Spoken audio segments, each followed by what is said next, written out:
Olá, você deve ter ouvido falar no noticiário local ou nacional a discussão que vem sendo realizada em torno da ideologia de gênero.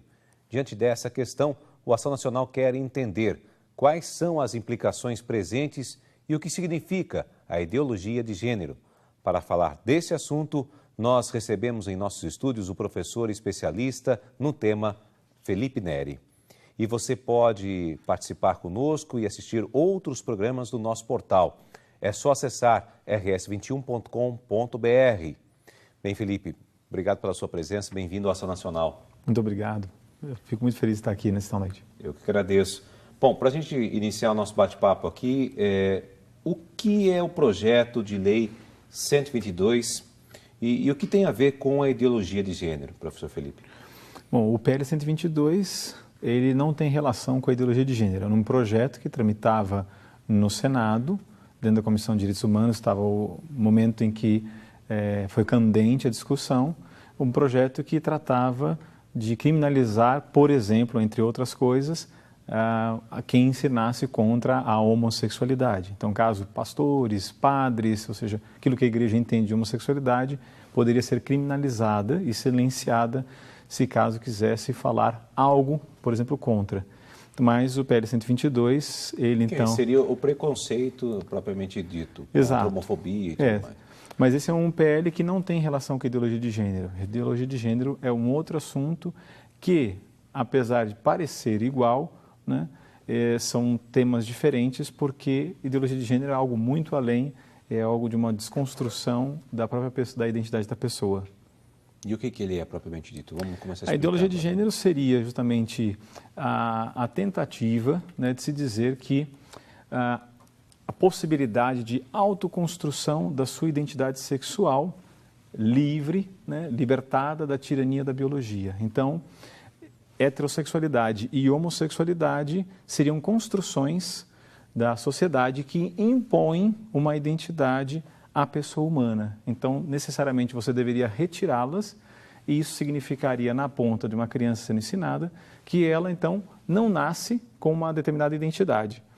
É lógico que nós não somos somente uma composição biológica, mas também não dá para dizer que não a temos, né? Então, ela tem realmente influência no nosso psicológico, na nossa forma como ser.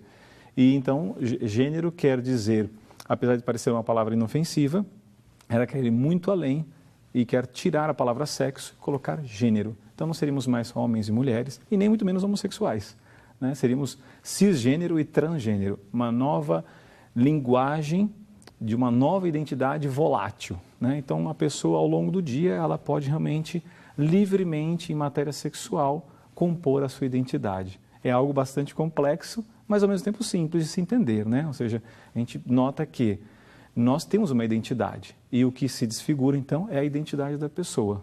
É bem complexo mesmo, porque nós estamos falando assim que é o que compete à raça humana até os dias de hoje, né? Que existe o macho e a fêmea.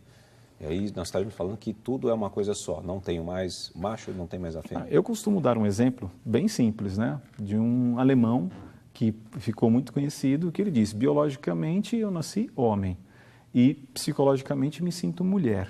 Para a sociedade, essa pessoa seria homossexual.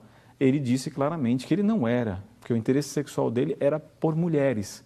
Então, ele era um homem. E ele disse, também não sou homem. Nasci homem, me sinto mulher e meu interesse é por mulheres porque sou lésbica. Então, o que seria isso? Seria o transgênero, né? Seria essa divergência na sua identidade biológica e psicológica. O cisgênero, que é a linguagem que eles querem usar, para a pessoa que tem uma identidade única entre biologia e psicologia. Então, seria uma nova linguagem, não mais homens e mulheres, e sim cisgênero e transgênero. Então, uma mudança significativa que tem, com certeza, falando da ciência jurídica também, consequências sérias para aqueles que trabalham, operadores do direito, e outras consequências também médicas e psiquiátricas também. Quer dizer, diante disso, que o senhor está nos passando aqui, o ser humano vai ficar um tanto quanto perdido na sua identidade, ou não? Nós não teríamos mais algo objetivo, e sim vivemos no mundo do subjetivo. Eu não sei mais aquilo que é real, eu não sei com quem eu trato, e as políticas públicas implementadas a partir de uma compreensão como tal levará a consequências muito sérias em todos os âmbitos. Então, por isso, há de se pensar com experiência, observando o que realmente tem sido feito em outros países, se isso é o ideal para formar um homem, porque o que nós estamos vendo não é isso. E quais seriam os principais problemas apresentados? Bom, nós vemos como consequências, nós vamos reduzir sexualidade a sexualidade à genitalidade, né? Ou seja, cada vez mais, imagine isso numa escola, uma criança sendo educada de tal modo que um professor tenha que tomar cuidado com a linguagem, no sentido de não dizer menino, menina, porque ele seria a sociedade impondo uma identidade sexual.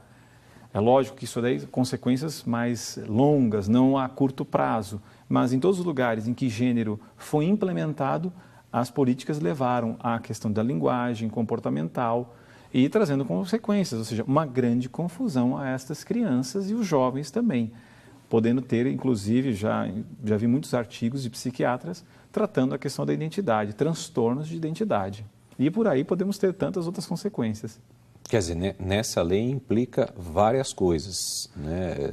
Se assim posso dizer. Sim, por exemplo... Inclusive, eu ouvi falar alguma coisa de uso coletivo de banheiro. Sim, perfeito. Essa é uma das coisas que já está acontecendo no Brasil. Dia 6 de março de 2015, né, há uma resolução do Diário Oficial da União que fala dos banheiros de gênero, que poderiam, então, já termos aí na sociedade.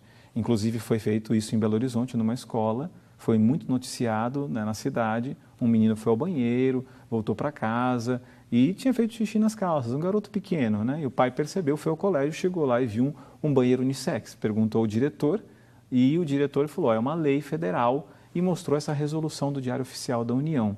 Obviamente, os pais se mobilizaram porque eles não foram questionados, nem se perguntou à comunidade se a comunidade queria e aceitava. E também se confunde um pouco resolução com lei. Ou seja, essa resolução do Diário Oficial da União, ela não tem base legal, ela não está realmente respaldada, porque não há nenhum projeto que se tornou lei em nenhuma casa legislativa, desde vereadores, Assembleia Legislativa e nem o Congresso Nacional. Então, o banheiro aqui é uma questão arbitrária que traz muitos problemas. Trouxe não só nessa situação, mas em inúmeros casos de outras cidades que implementaram o banheiro de gênero.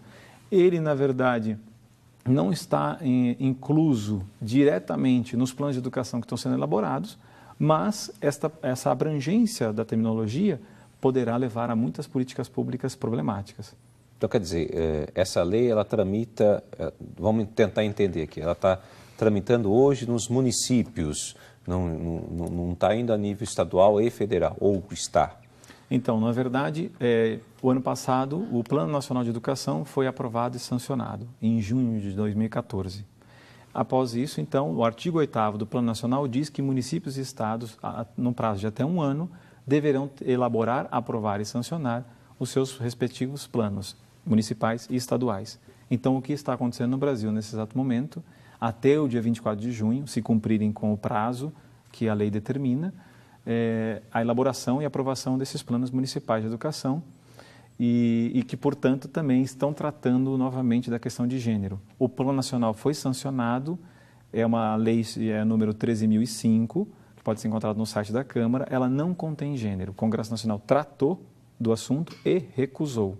Mas existem aí vários problemas que estão levando aos municípios à tentativa de se inserir gênero, dizendo que talvez estivesse no plano. Mas é questão só de abrir a lei federal e ver que não consta. Então, pode ser que municípios aceitem, outros não. Exato. Acredito que os que aceitarem não perceberão o real sentido do que é esta palavra, porque ela tem, digamos, duas fachadas, né, que a sociedade não percebe porque foi criada essa fachada, essas duas fachadas foram criadas e parecem realmente uma coisa boa, né, alegados direitos, um alegado progresso, um alegado humanismo, mas de fato o que está lá no seu bojo é bem diferente. Agora, identidade de gênero ou igualdade de gênero seria a mesma coisa? Então, quando nós falamos igualdade de gênero, ou seja, aqueles que criaram, né, esta maneira de compreensão, essa concepção, que não tem base científica, base jurídica, né, ela queria dizer, então, inicialmente, nos anos 95, que seria equidade de sexos. Ou seja, as mulheres, então, têm um novo status na sociedade, as mulheres o direito ao voto, ao trabalho e tal. Essa mulher que tem tripla jornada, e então, na educação, teria um modo de levar até as crianças, os meninos, a compreender melhor a mulher atual. Isso é um bem, com toda certeza, mas é apenas uma fachada que foi construída. Porque, por exemplo, o banheiro de gênero, onde entram duas pessoas juntas, como é que a gente pode ver que está respeitada a identidade da mulher? Quem pode assegurar a integridade física de uma mulher que pode ir a um banheiro, de repente, ter um grupo de homens dentro e violentá-la? Entende? A política pública levará a uma coisa como essa. Então, a fachada de direitos da mulher pareceria uma igualdade de sexos, né? Porque a palavra gênero seria, então, colocada no lugar de sexo. E identidade seria justamente isso, essa autoconstrução da sua identidade volátil, né, sexualmente falando. Então, elas têm semelhanças, mas não são iguais. Então, gênero não seria para defender mulheres, como a gente pode ver no caso dos banheiros. Sim. Não seria para defender minorias, né, porque gênero não é homossexualidade, perdão. Então, gênero é algo de uma construção arbitrária, sem sentido lógico, científico, jurídico. Então, essas duas palavras, elas podem ser usadas, mas o sentido é muito além disso.